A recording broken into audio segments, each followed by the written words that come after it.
ọ̀nà kejì tí wọ́n fi máa ń da àwọn ẹni tó bá ń wá ọmọ láàmú tí wọ́n ń bẹ lọ́wọ́n ọmọ òun náà ni pé wọ́n máa ń fi oògùn rán àlìjọ̀nú kó lọ gbé oògùn sínú wúńbù wọn. Wọ́n á sẹ́ǹdì àlìjọ̀nú pé kó lọ fi oògùn sínú wúńbù obìnrin tó bá fẹ́ fọmọ dà láàmú tó bá fẹ́ kó lóyún. Irú ẹni bẹ́ẹ̀ tí wọ́n pé wọ́n ti sẹ́ǹdì oògùn sínú wúńbù ẹ̀, ọmọ ìyá mi èmi ò tán ẹ o. Kò ságbo tó lè lò, kò ságúnmu tó lè lò, kò sétò ọmọ kan tí wọ́n lè ṣe fún tó lè lò, kò ní ṣiṣẹ́. Irú wọn pọ̀ dáadáa ní mo ti lo eléyìí, bàbá kan ṣàṣejẹ́, kódà gbogbo nǹkan wọ̀nyẹn wọ́n ṣe fọ́rẹ̀ tèmi, ó lóyún, òun ti lò, òun ti ṣe kínní.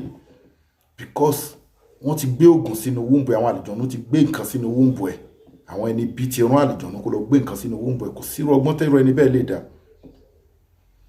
Allah ti destroy kó gbé oògùn yẹn kúrò nínú wúńbù yẹn kó tó wá lè máa lo ètò, kétò tó wá lè gbà, kó tó wá lè lóyún, kó tó wá lè dúpẹ́ fọ́lọ́run. Síwájú kí n tó lọ síbi nǹkan tí mo fẹ́ kọ yín, ẹ gbìyànjú irú all-in-one by Sheikh Afagba natural apps tó jẹ́ product wa yìí.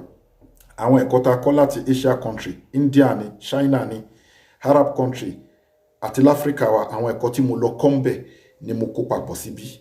Prophetic medicine wà ń bẹ̀. So ayé ń dá yẹn láàmú ni, kò rórun sùn ní, àìsàn ọlọ́jọ́ pípẹ́ ni wọ́n jẹ́ kí nǹkan ṣiṣẹ́ lára. Ìgbìyànjú all-in-one à ń ṣe promo ẹ̀ lọ́wọ́ ní Nàìjíríà báyìí 15,000 naira. Ẹ ti understand là ń ṣe. So kò irú ẹni bẹ́ẹ̀ náà ó lè gbìyànjú kó get all-in-one. So gbogbo ẹni bẹ́ẹ̀ tó yẹ kó wọ́n sẹ́ǹdì nǹkan sínú wúńbù ẹ̀ kó gbìyànjú kó get senna leaf. Wọ Islamic store lọ kó get senna leaf. Senna leaf. Tó bá ti get senna leaf, ọ̀rọ̀ èyí tèmi ń kọ́ ẹ yìí, ẹ̀kọ́ ìwé ìwá látọ̀dọ̀ Ànábì Muhammad sallallahu ta'ala alayhi wa sallam. Tó bá ti get senna leaf, boil ẹ̀ láàárọ̀ kùtùkùtù. Senna leaf nìkan má fi nǹkan kan sí.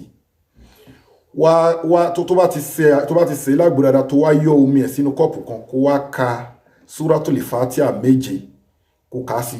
Omi àgbo yìí ni kò jẹ́ kó kọ́kọ́ tẹ́lẹ̀ inú ẹ̀.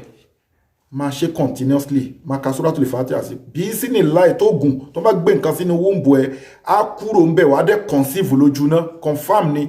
Síwájú kó tó ṣiṣẹ́ àbí tó bá ṣiṣẹ́ ìtàn, gbìyànjú kó fi nǹkan tó bá lágbára sákàǹtì àwọn ọmọ aláìní, account number ní fáwọn ọmọ aláìní 0123214254 Global Dahiratu Dhikrlahi Islamic Organization, Wema Bank of Nigeria. Ẹ WhatsApp wa lórí nọ́mbà yìí +2761295638 lẹ́ẹ̀kan sí ẹ WhatsApp wa lórí nọ́mbà yìí +2761295638. Global Dahiratu Dhikrlahi Islamic Organization, Health and Spiritual Department. Ẹ gbìyànjú kẹ́ contact wa, ẹ rí àdúrà wa gbà. Senna leaf, boil ẹ̀ láàárọ̀, ka Suratul